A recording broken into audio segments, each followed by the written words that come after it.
Hi guys, I'm Adam Wilborn from WhatCulture. And I'm the inspirational Andy Murray from WhatCulture. And remember, kids bad, feral hogs good. Feral hogs, feral. Anyway, coming up today, Dolph Ziggler's favourite food is custard flan. And at SummerSlam, he's facing a crazy old man. When me and Andy go for a drink, we go for a wee dram. But I've got some big news about SummerSlam. Last night's Raw was pretty boring, lol, and it looks like nobody showed up at all. I know what you're thinking. What about the 30 to 50 feral hogs? Well, I've got some news for you about the big dog. When we do these rhymes, some of you guys are in pain. But guess who's coming back? It's Kane! My favourite TV show is Keenan and Kel, but I've got some huge news to tell you about Crown Jewel. Very nice. This is the news. Very nice. And we are going to kick things off with you today. I almost messed God, that up. Yeah. We're going to kick things off with the worst news to wake up to today. The greatest, longest ever reigning women's tag team champions, the Iconics, have sadly lost their titles.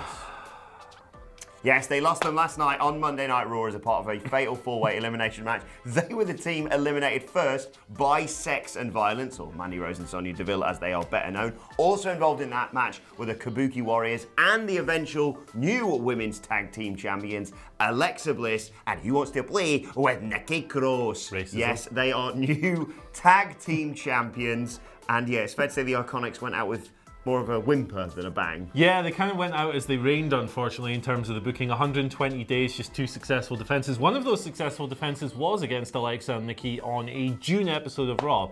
So, you know, from an in-ring standpoint, they haven't been presented in the best possible light, but the past few weeks have been really entertaining with the way they've kind of ducked and dived out of matches, taking willing countouts, running away, kind of pretending to be ill on SmackDown to get away from facing the Kabuki Warriors. It's been good stuff. Although I do wonder what's going to happen to that match they booked last week with Sex and Violence facing them. And it's weird. They've sort of weirdly booked this, like you say. They made sense in terms of them, you know, ducking and dodging any potential title matches. And then they said, oh, we're going to have a qualifying match to potentially put them in the match against the Kabuki Warriors. Then that just didn't happen. Yeah. And then last night they just went, sod it, fatal four-way elimination match with presumably not very much build, maybe a little bit on social media. That was about it. I don't know why they didn't do this match at SummerSlam, even though the card is obviously stacked. Surely it would be better at the pay-per-view in 6 days? It was kind of weird. It was kind of weird. The Raw match did run about 21 minutes, so it was quite a long one. So maybe, yeah, maybe they were just trying to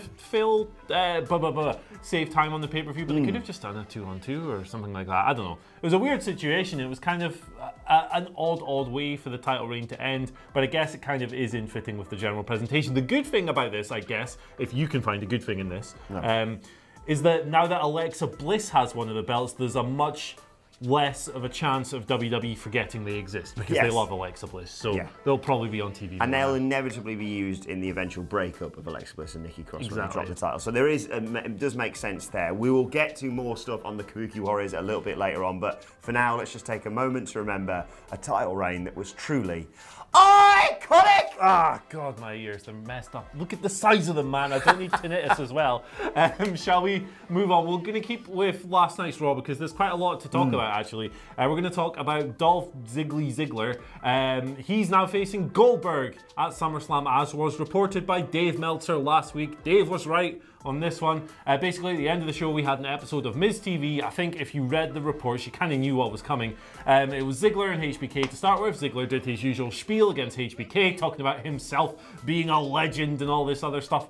Miz clapped back. He said, you didn't read the fine print of our SummerSlam contract, because guess what? You're facing me on the Raw after SummerSlam, and at SummerSlam, you're facing Bill. Big bad Bill came down the ramp, got a decent wee pop, chants of his name, all that stuff. He said, Dolph Ziggler, son, you're next, or whatever.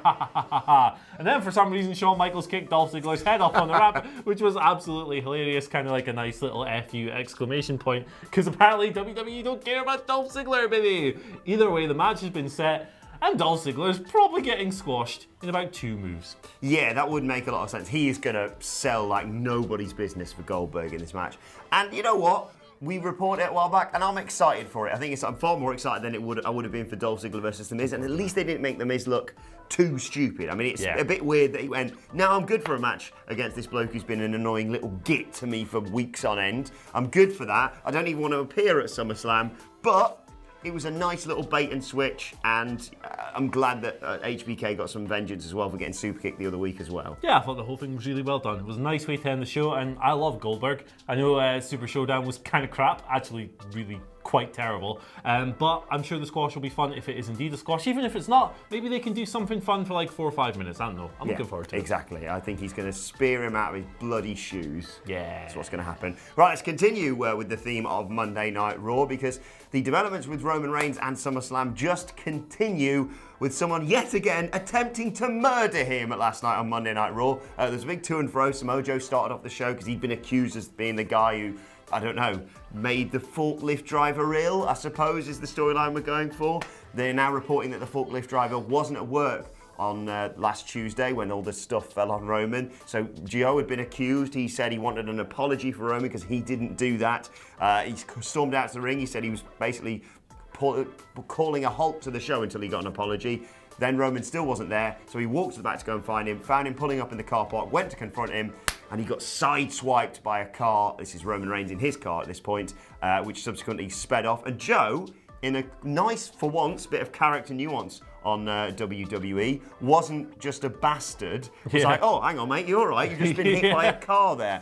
Roman Reigns selling a lot of injuries. Triple H was there helping him out. The mystery as to who ran over Roman Reigns and attempted to murder him with boxers, Daniel Bryan, continues. Who is it going to be, Daniel Bryan? Yeah, it's Daniel Bryan, isn't it? I'm fine with it. I'm glad they've elevated it a little bit, because I sort of described last week, I enjoyed it, but the more I thought about it, it was less who ran over Stone Cold and more who almost ran over Stone Cold. Yeah. So this little addition, I think, really makes it a lot better. Yeah, it does. Like, and when the end of this journey is Daniel Bryan versus Roman Reigns, I can't be too upset by it, even though I think these angles have been really quite goofy and silly and all that. But nah, like, I mean, that match is going to absolutely rule. It's, you know, Roman Reigns, despite what a lot of people might have in their head about him only knowing 5 moves. Cool, so did Steve Austin. Is really great, and Daniel Bryan is like one of the best wrestlers in the world, so the outcome's going to be awesome. A lot of people have pointed out that Rowan was actually in the highlight package that they showed of the events on Tuesday. He was hanging out wearing a hood. So there you go, there's another little hint. I missed that. But yeah, it's an interesting little thing. I did like the little character touch from Samoa Joe as well. Not just like, oh yeah, you almost died, lol. Yeah. It was nice to see like a bit of nuance, a different level. You don't get that very much. You certainly don't. You know what else you don't get very much of at Raw these days? Fans! Last night's attendance was not good. So we got an email here from Thomas Hammer, sent it to us directly. Thomas Hammer, of course, son of Arm and emailed us here directly at WhatCulture, so thank you very much, sir, saying, they got the whole top section blacked out and the technical side is only 60% full and blacked out too. And he sent us a couple of rather damning pictures here. As you can see along the top there, that entire top tier is just gone. And then even here on the second picture, top tier, no one there. And the hard cam side there is very, very sparse as well. So it's fascinating the way they shoot that, because there was a bit last night when they panned to the crowd, and I think I distinctly remember Michael Cole saying something like, you know, a capacity crowd, or, you know, a huge audience in attendance here, and it did look really impressive. They just shot it like bottom tier, really close, and just like, look at all these people, don't look up there or over here or over there, basically. Yeah, they're really good at that at WWE. They're really good at hiding when arenas aren't full and like cramming people into the same sort of area and avoiding showing the sparse bits. Contrast with New Japan, for all those people who say we never criticize New Japan attendances, when they held their G1 opening night in Dallas last month, and the arena was way too big for the caliber of show. I think it was half empty, and they just kept showing these empty seats all over the place, and it just looked really, really bad, even though it was a really good show. Do you know what I think the difference is between this, though, and one we've been reporting in the past? I think WWE's product has exponentially got a lot better in recent weeks, and I think they are looking to adapt it and change it. It's not perfect, but it's a lot better than it was, so hopefully this is more of a sort of hangover of what we saw towards the end of last year and the beginning, well, elements of the beginning of this year, or post-WrestleMania, I should say. And now things should pick up, because as I've always said, it's never going to be the pricing with WWE. You just need to put on a good product, and if that happens, the crowds will flock back. And it'll be interesting to see what happens with AEW. And like we said, they sold out, of course, on Friday. Yeah, they did within a couple of hours. Really impressive stuff. Right, another update for you now on the ongoing saga, it seems, between Jon Moxley, Seth Rollins, and Roman Reigns. I say saga, they've all been very amicable with each other, but they've sometimes disagreed with each other's comments. And Roman Reigns has come out siding with Seth Rollins and disagreeing with Jon Moxley regarding WWE's creative process. Roman said, Seth is emotional. Of course he is. Let's not forget that promo last night. Because we bust our ass, man. I'll tell you straight up, I disagree with what Ambrose said about the creative process. I love the guy, I love him to death, he's my brother. When it comes down to it, creative-wise, that's on you. Communication is communication. When you go in there and you talk to the boss, you've got to let him know. He even made comments about the things I had to say, but that was in a different place. I was brand new. So again, it's another example of Roman Reigns being much better, much better eloquent, I almost said. There's a massive splash of irony. Much more eloquent, much classier, and just much more professional than Seth Rollins. You can toe the party line without it being like, you suck, shut your mouth. Yeah, you're taking food off my table, you took your bell and went home. Nah, good on Roman. Like, whether you agree or disagree with him, he's a great professional. He is, by all accounts, a great locker room leader as well. Not that Seth isn't, of course. And yeah, he puts himself across very well. No, Seth's just an idiot, according to last night's Monday Night Oh, Raw. God. What was he thinking? I know, I'll go and fight a former UFC heavyweight champion with busted ribs, but don't worry, I'll bring a chair that I can limp to the ring with. But he's got so much heart, Wilborn. He's got so Didn't much even have heart. wet hair. Didn't even wet your hair, Seth. No effort. No effort. But yeah, Seth I'm inclined to understand this if I don't necessarily agree with what Roman said. Yeah. I think it's kind of different when you're Roman. I get the feeling that if he went in and said to Vince, this needs to be changed, elements would be, because he's not necessarily the absolute favourite, but he's preferred to other characters, let's just say. But elements of it are on you, I suppose. The difficulty, I suppose, would become... Thank you, the light just came on. I think elements are on you, but I think generally what Moxley said is probably more accurate. Yeah, I mean, that shoot interview was tremendously good fun as well, so, you know. I'll have to go back and listen to that again. Yeah, it was a tremendous bit of fire there. Anyway, lovely stuff from the big dog. Shall we move on to another large animal? Guess who's coming back to WWE? Office meme Kane. He's back on the scene, crispy and clean, looking big, red and mean. Good rhymes. He's going to return to the WWE live event circuit on the 23rd of August, and he'll also be wrestling on the 24th of August. He's going to face off against Braun Strowman in a reprisal of their rivalry. That card will be headlined by AJ Styles versus Ricochet in a street fight. So this is from PW Insider. No word if this is going to result in a televised return for the mayor of Knox County, Tennessee. Yeah. Is it?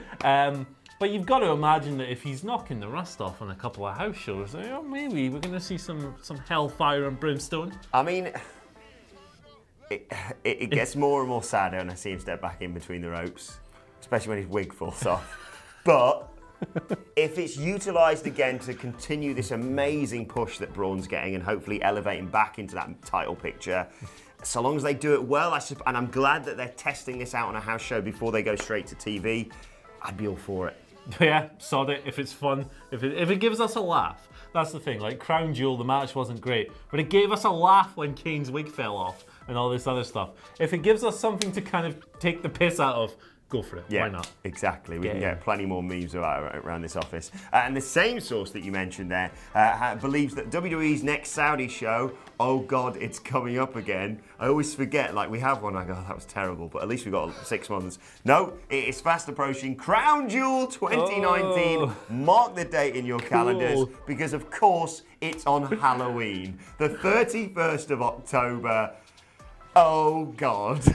Oh, I can't wait for another 4 hours of quality wrestling. What Halloween thing are they going to do for this? Oh my God, I tell you what, all will be forgiven if you bring back the Halloween Havoc pumpkin. Oh my goodness, do that and I'll be all for this. You know, the thing about these Saudi Arabian shows is that we take the mick out of them a lot, but... Because they're terrible. Like, yeah, they are, but Crown Jewel at least had a bunch of funny moments. Yeah. Super Showdown was just boring, but Crown Jewel at least had the hilarity of Shane McMahon winning the World Cup and the bloody New Day coming to the ring on a magic carpet. Like, just give us, like, if you're going to continue with these events, just give us funny crap, we please. say a lot of bad stuff with arguably good reason about these Saudi Arabia shows, but like you say, there is one saving grace, and that is they're on at the reasonable time here in the UK. So you know, Every cloud. Right, let's move on to your Twitter questions at WhatCulture WWE, of course, if you want to get in touch with us. First question comes from everyone's favourite misfit, who says, since these Legends matches are something that is going to happen, who are 2 people you think can put on a decent match? I'd say The Rock, if given time to get in ring shape, and maybe Triple H. Just don't make it an hour long. Unfortunately, he's got Triple H in, so it will be. But yeah, what do you reckon to that? You know what? No spoilers, but after watching Hobbs and Shaw, I really want to see The Rock and Roman Reigns as a tag team. Really? I'm going to see it tomorrow. I'm really excited. It's the banter film of the century. Yeah, I mean, book them against anyone. I just want those guys teaming up forever. Yeah, I'm inclined to enjoy quite a lot of these Legends matches. You know, when they bring the right people back. People like Trish Stratus can clearly still go. People like, you know, Phil Chambers going to explode as I say this name. Molly Holly should be brought back and utilised. People like that, you know, you shouldn't just bring back people for the sake of their name if they can't go anymore. But as we've seen in the past with Goldberg, Brock Lesnar is a perfect example. Sometimes you can just strike gold with stuff like that. Yeah, absolutely. Second question today comes from Jason Rojas. Hope I got that name right. He says, do you think the WWE are turning Samoa Joe face? I hope they do, especially since half the crowd cheers him already. Or are they going to try and make him as hated as possible by making the mastermind of the attacks on Roman Reigns? I think they just like having Samoa Joe as this kind of stooging heel who they can heat up momentarily and then just have him lose a big match. I think that's what they see him as his role.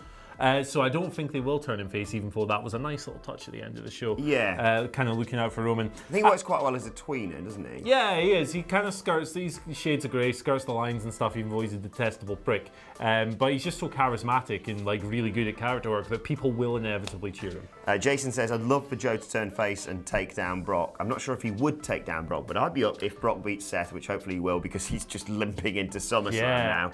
If you need a sort of interim opponent, Joe would be fantastic. Yeah, man. Like, I really thought Samoa Joe should have beaten Brock heading into Great Balls of Fire the other year. He was so hot. That program was just great stuff. Choking out Paul Heyman, choking out Brock, talking back to him on the microphone. And then, you know, Joe did lose, but it was a really fun little brawl for all 7 minutes or whatever it was. Yeah, I'd be up for another one of them. Me too. Right, final question today comes from Rusty Glusing, who says, do you think the 24/7 Championship will ever reach the level of silliness that the DDT Pro 24/7 Championship did? Being held by a cat and Joey Ryan losing it in a dream. Brackets, that was brilliant, by the way. The DDT Heavy Metal Iron Man Heavy Metal Championship. Thing that has like 1,500 different Didn't champions. a ladder hold it for a while? I believe so, yeah. Yeah, I mean, it very well could. They're certainly heading down that route. I think we've had something like 20 to 30 champions already. Belt's only been around for a couple of months. Yeah, absolutely. Give it to, what inanimate object would you like to see get it? I'd like to see McFoley's sock. Oh, yeah, that'd be good. I don't know, they'll probably put it on bloody Santino Marella's Cobra. Yeah. Yeah, or what about on Vince's, like, Willy or something? Why not? Why not? What inanimate object would you like to see in the 24/7 Championship? I mean, it's probably inanimate. They're booking it really well. I like what they did with Mike and Maria. That was really and good with stuff. R-Truth, That was R-Truth just keep R-Truth circling around it. And also, they've renamed Drake Maverick's wife now. She's now Renee Maverick. So hopefully that'll be brought back in again now R-Truth's got it. A nice little detour with Mike and Maria so he can get more and more emasculated. But yeah, get Drake, and I really want Renee Maverick to hold it and just Drake to have this awkward, like, where he's like, do I consummate my marriage? Do I try and win the title? Right, let's move on to today's and finally, and yet again, no prizes for guessing what this is for any Eagle Eye viewers on Monday Night Raw this week. Unfortunately, the Kabuki Warriors didn't win the tag team titles, but that's probably because, according to WWE, it was Kairi Sane and Io Shirai who came out, not Asuka. If you looked at the bottom of the screen, we'll splash it up now. Io Shirai even tweeted this and pointed this out. Yeah, they put the Twitter handles normally, and they put Asuka, no, they didn't put Asuka, sorry, they put Kairi Sane and Io at Io_Shirai, not Asuka. How do you make that mistake? Really, WWE? How do you do that? How do you do, how? I know they were a tag team. There's an easy answer for that, but you know. Yeah, but oh, they're idiots. Wowzers. Moron. That is so bad, man. It's ridiculous. I'm not even angry. I'm impressed. Me too. Yeah. Bunch of dopes. Let us know your thoughts on that and all of today's news stories in the comments section below. And of course, don't forget to let us know which inanimate object you'd like to see win the 24/7 Championship. Can you top Vince McMahon's Willy? It's probably inanimate. He's like 73.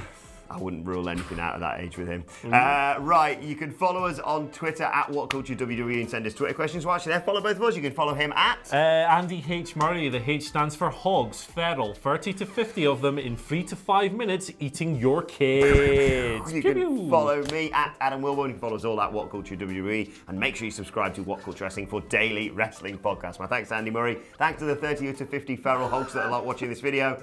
And we'll see you soon. Do you think we've burned that gag out yet? Absolutely not.